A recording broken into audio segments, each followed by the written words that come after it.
तो स्वागत है आप सभी का अपने YouTube चैनल पर। तो आज हम बात करने वाले हैं बिहार में एनडीए गठबंधन के बीच में कलह का। जी हाँ, अभी चुनाव को बिहार में एक साल बाकी है, यानी अक्टूबर के महीने में चुनाव प्रस्तावित है। लेकिन आरजेडी और कांग्रेस के बीच में अभी से ही जुबानी जंग तेज हो चुका है। और जब से टीएमसी के सांसद कल्याण बनर्जी ने 24 नवंबर को उन्होंने एक बयान दिया था कि राहुल गांधी को अब इंडिया गठबंधन का नेतृत्व छोड़ करके ममता बनर्जी को दे देना चाहिए, तब से लगातार इंडिया गठबंधन के बीच में कलह की खबरें आ रही है। और इस सभी चीजों के टीएमसी के जो सांसद है सौगात राय ने इस बयान को, कल्याण बनर्जी के इस बयान को हालांकि उन्होंने निजी करार दिया, लेकिन तब से लगातार अब तक मांग उठ रही है। उसके बाद इस बयान पर सहमति देने वालों की अगर हम बात करें तो इंडिया गठबंधन के सहयोगी दल शरद पवार ने भी उन्होंने सहमति दे दी है कि हाँ, ममता बनर्जी को दे देना चाहिए संभालने के लिए। उसके बाद शिवसेना यूबीटी भी आ गए साथ में। अब सबसे भरोसेमंद साथी जो कांग्रेस के रहे हैं और वो है आरजेडी के राष्ट्रीय अध्यक्ष लालू यादव ने भी बयान दिया है कि जी राहुल गांधी को छोड़ करके अब ममता बनर्जी को दे देना चाहिए इंडिया गठबंधन का नेतृत्व करने के लिए।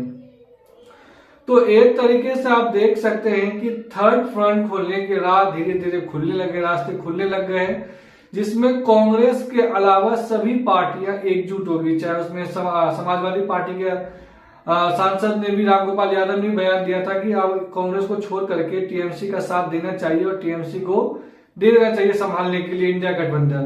तो तमाम जो छोटे दल है वो कांग्रेस को छोड़ करके एक अलग फ्रंट बनाने की तैयारी कर रहे हैं। लेकिन इस बीच में सबसे बड़ा और दिलचस्प कहानी ये है कि आखिरकार लालू यादव इस तरह की बयान क्यों दे रहे हैं। आपको बता दूं, लालू यादव कांग्रेस के जो एक जनरल सेक्रेटरी है शाहनवाज आलम, उन्होंने कहा कि बिहार के अंदर कोई छोटा और बड़ा नहीं है, कोई भी पार्टी छोटा और कोई पार्टी बड़ा नहीं है।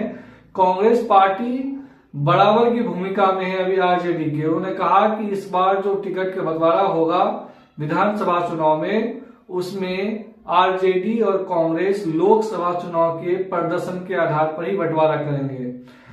जबकि आरजेडी की तरफ से साफ बयान दे दिया है कि 2025 का विधानसभा चुनाव जो है वो तेजस्वी यादव के गठबंधन में ही लड़ा जाएगा। आपको बता दूं, ऐसा ही कुछ मामला जो जवानी जंग जो है वो 2010 में देखने को मिला था, जब लालू यादव और कांग्रेस की राह जो है विधानसभा चुनाव 2010 में अलग अलग हो गया था।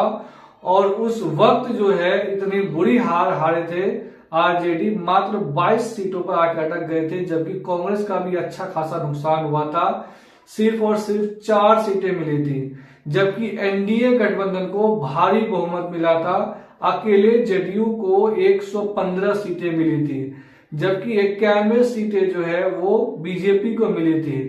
तो मुझे लग रहा है कि लालू यादव और उसके आरजेडी को ये बात बखूबी पता होगा कि अगर कांग्रेस पार्टी अकेला चुनाव लड़ लेती है तो उनके पुत्र तेजस्वी यादव जो है क्या वो नेता प्रतिपक्ष बनने के लायक भी सीट ले पाएंगे, ये कहना दोस्तों मुश्किल हो जाएगा। क्योंकि जिस वोट बैंक पर आरजेडी का दावा होता है या आधार वोट बैंक का, वही वोट बैंक जो है कांग्रेस पार्टी का भी है। तो ऐसे में देखा जाएगा कि अगर कांग्रेस पार्टी अलग लड़ती है तो कई ऐसी सीटों पर डेंट लग जाएंगे आरजेडी के, जो आरजेडी सोचा भी नहीं होगा। तो अगर 2010 वाले मामला देखना चाहते हैं आरजेडी, तो मुझे लग रहा है कि इस तरह के बयान वो देंगे और अलग चुनाव लड़ने की बातें वो करना चाहेंगे। आपको बता दूं, इंडिया गठबंधन का 2 ही ऐसा दल है जिनका बड़ा दिल है। अभी आपने देखा होगा झारखंड में, जी हाँ, झारखंड में जेएमएम के हेमंत सोरेन ने सत्ता में होने के बावजूद सबसे ज्यादा सीट, पिछली बार ज्यादा सीटों पर लड़े थे और ज्यादा सीटें भी जीती थी। उनके बावजूद वो इस चुनाव में कम सीटों पर लड़े और अपने सहयोगियों को पूरा साथ दिया और सीट भी दिया। जिस आरजेडी गठबंधन को पिछले चुनाव में जेएमएम ने 7 सीटें दिया था, उसमें सिर्फ 1 सीटें जीत पाई थी। फिर भी जेएमएम ने इस बार आरजेडी को 6 सीटें दी। और ये बात अलग है कि आरजेडी यहाँ पर हेमंत सोरेन के मैया सम्मान योजना की वजह से 4 सीटें जीतने में सफल रही। हालांकि कांग्रेस को भी उन्होंने अच्छा सम्मानजनक सीटें दिया और कांग्रेस ने भी अपनी सीटें लगभग पुराना प्रदर्शन दोहराया है। तो एक बड़ा दिल के तौर पर मुझे देखने को जो मिलता है इंडिया गठबंधन में वो जेएमएम का है। दूसरा अगर हम बात करें तो तमिलनाडु के मुख्यमंत्री एमके स्टालिन के पास है, जो बड़ा दिल दिखाते हुए हमेशा से कांग्रेस को एक सम्मानजनक स्थिति देते हैं। बाकी जितने भी छोटे दल है इंडिया गठबंधन के अंदर सभी महत्वाकांक्षी है, सभी को प्रधानमंत्री बनना है, सभी को राष्ट्रपति बनना है, तो किसी को मुख्यमंत्री बनना है, किसी को पुत्र मोह है। इन तमाम वजहों की चीजों की वजह से आज इंडिया गठबंधन के जो नेता है, जो बड़े नेता है, वो अलग अलग बयान दे रहे हैं, जिसकी वजह से मीडिया को एक नया मसाला मिल रहा है और मीडिया इन खबरों को प्रसारित करने में लगी हुई कि इंडिया गठबंधन में कलह हो चुका है।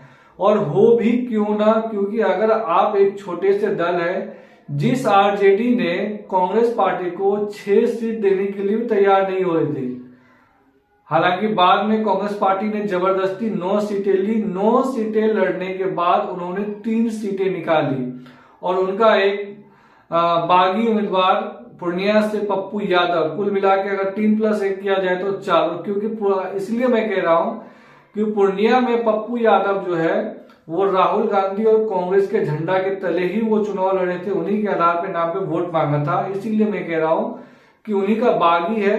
तो 4 सीटें जीती 9 सीटों पे लड़ने के बाद, जबकि आरजेडी 26 सीटों पर चुनाव लड़े और जीते कितना, मात्र 4 सीटें। अगर दोनों की जीतने की परसेंटेज निकाला जाए तो आरजेडी के जीतने का जो परसेंटेज है वो मात्र 17% है, जबकि कांग्रेस का जो है वो 33% है मार्जिन के हिसाब से देखा जाए तो मुझे लग रहा है कि आरजेडी को इस तरह से बयानबाजी करने से बचना चाहिए और आरजेडी को अपना अस्तित्व नहीं बोलना चाहिए, क्योंकि जो वोट बैंक का आधार उनके पास है वही वोट बैंक का आधार कांग्रेस के पास भी है। अगर वो अलग राय कर लेती है तो मुझे नहीं लग रहा है कि आपके जो नेता है तेजस्वी यादव जी, वो नेता प्रतिपक्ष का भी सीट ले पाएंगे। तो मुझे लग रहा है कि ओवर कॉन्फिडेंट होने के बजाय जमीनी रूप से काम कीजिए। आपने जिस तरह से गलत टिकट बंटवारे की वजह से बिहार के अंदर सबसे कम लोकसभा सीटें जीतने में सफल रहे, उसके अगर आप सही से प्रदर्शन करते, आपका सीट अच्छा बंटवारा रहता, तो मुझे लग रहा है कि आज केंद्र में इंडिया गठबंधन की सरकार होती। लेकिन आप सबसे कमजोर कड़ी साबित हुए हैं, आपको ये मानना चाहिए। लेकिन फिर भी आपको मुख्यमंत्री का चेहरा देख रहे हैं और लगातार बयानबाजी कर रहे हैं। आप याद रख लीजिए, कांग्रेस पार्टी इस बार नहीं लग रहा है कि झुकने के प्रयास में है, वो इस बार आपको बराबर टक्कर देंगे। आप अगर सीट बंटवारा में आनाकानी करते हैं तो कांग्रेस पार्टी के सूत्रों से खबर आ रहा है, उसमें कांग्रेस पार्टी 1 लाख चलो के नारे दे सकता है, यानी अकेला चलेंगे और लड़ेंगे।